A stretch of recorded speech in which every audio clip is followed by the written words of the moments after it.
moving on to teams that actually have a chance of doing something this year in basketball, we're going to talk about the Lakers, the Clippers, Denver, Milwaukee, Celtics, and Heat. So basically, the last 6 teams remaining. Yeah. And let's start with the Lakers. So the free agency opened on Friday. Really opened probably, 2 weeks ago? Because everyone tampers. Basically. Everyone tampers. So the Lakers, they kept Contavious Caldwell-Pope 3 years for $40 million. Real quick, what do you think of that deal? KCP, man, I mean, he arguably had the best game in the finals. I mean, game 6. Best game in the finals, should I say, besides AD and LeBron out of the role guys, you know. And he had a big game 6. I mean, him and Rondo really did close out that game. I mean, I know he has his shooting struggles. I mean, I like the signing. It's not a ridiculous amount of money, but I mean, I'll take it. I think it's a good signing, re-signing. I feel bad for him, kind of, because in the beginning of the year, he struggled a little bit. People were calling him a bum, but he really played well until the NBA got stopped, and he played good in the restart. And one important thing to look at is 3 years, $40 million. It's not like the Lakers offered him that money at the start of free agency. You know, he was the best 3-and-D wing on the left on the free agency, and they needed a 3-and-D wing. Danny Green had been traded. I love the signing. Another clutch guy. Bron's happy. AD's going to be happy. So let's keep everybody happy. I like the signing. He's not going to change our whole team, but it's a good signing. You know, he's an important piece, I would say. Yeah, definitely. Now, they also signed Marc Gasol, who apparently had retired to Spain to play basketball, but he's back, apparently. 2 years. I love the signing. He's a good defender. He can shoot the 3 ball. Now we actually have a shooter at the big, and we have a 5 shooting lineup. I can't wait to see what that looks like for Bron and AD. Do you agree, or you have anything you'd like to add? I mean, did Gasol look good in the restart though? I really don't feel like he looked that good in the last time we seen him. He did shoot a whopping 18% from 3 in the playoffs. But I'm going to go with what history has told me about Marc Gasol the last 13 years and the season before the restart, you know. But you have valid concerns. I agree with that. That was a tough look for my guy Marc Gasol. I like Marc Gasol about 3 years ago, but I just feel like, is he better than the combination of JaVale McGee and Dwight Howard? I would say no, but McGee got to, he had to go. So, and I don't want Dwight back because he's a snake. Sorry, we'll get into that a little bit later. But yeah, I agree. Yeah, I would say no. He's not better than the combination of the two, and you lose the athleticism, like you had told me earlier before we started taping. And I'm a little worried about that. But he did end up having some good defensive numbers at the rim, which I'm happy about. I would count on his defense being a little bit better just because he'll have AD around him, you know? But, I mean, like you said, he brings shooting, so we do have more shooting on the floor. But that leads us to another guy that they signed who does not have no shooting. And I would love to hear your comments about the Lakers signing Montrezl Harrell. Genuinely shocked when it happened. He killed his value in the restart. He struggled immensely. I honestly couldn't believe we signed him. There's a part of me that's happy, and there's a part of me that's like, wow. I don't know. This guy, I don't know. I'm not really thrilled about it, but it's better than anything we had off the bench. I mean, at least I feel like he's a regular season signing. Like, he's going to be good in the regular season. He's going to average 16 points. And the postseason, we're like, yo, we have this guy named Anthony Davis, so you can just, wave your towel. All right? Yeah, I'm honestly surprised that he signed with us. I mean, I really don't see the big role that he's going to have. I mean, when I say big role, I mean, if I was him, I would look for a team that I can start in crunch time, because honestly, I don't see him playing in crunch time. I mean, he's going to be a great 6-man for us. He's going to bring energy off the floor. He's going to bring energy off the bench. So, I mean, I get that part, but I don't see him finishing with us. I mean, I see us more finishing with Markieff Morris that we just signed than Montrezl Harrell. Yeah, he's going to crunch the floor in crunch time, no pun intended, because he can't shoot. Like you said, I love the energy. He's going to play like the Dwight Howard energy role off the bench. And with him and Caruso, that's a lot of energy to bring off the bench, which I love the idea of.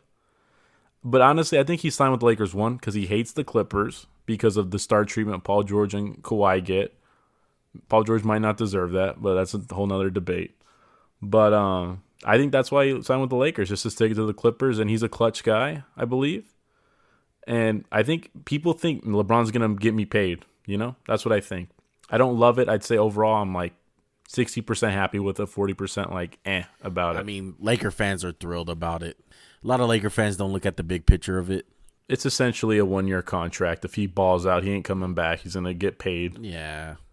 And Laker fans just look at the 18 points a game, get excited, Sixth Man of the Year. But how does he fit next to everybody?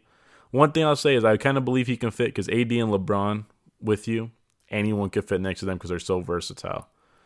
I think, is there anything you want to add to that? I mean, like I said, crunch time, I feel like who's going to be starting for us will be LeBron, Schroeder, Anthony Davis, Marc Gasol, and Kentavious Caldwell-Pope.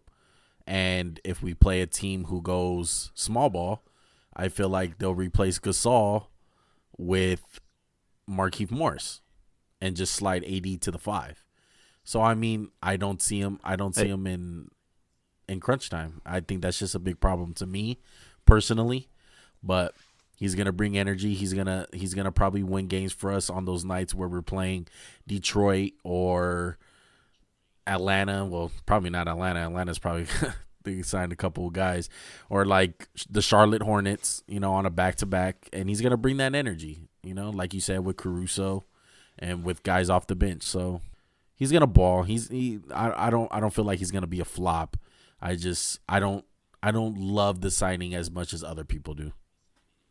I'm with you 100%. It's going to lessen the load on LeBron, which I'm happy about, because especially with the condensed offseason, I think that was part of the reasoning for the deal.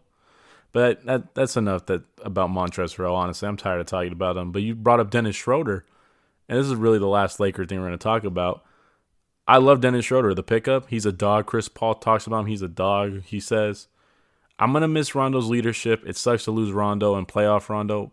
Schroeder balled for Oklahoma City, and he was great against the Rockets. I'm happy we got him. He's better than Rajon Rondo right now. Yeah, but, I mean, hopefully he gives us those playoff performances like Rajon Rondo. But as far as right now, on a game-to-game basis in the regular season, by far, Dennis Schroeder's the better player. Absolutely. It's crazy. We have two of the Sixth Man of the Year candidates. Well, Harrell won it last year.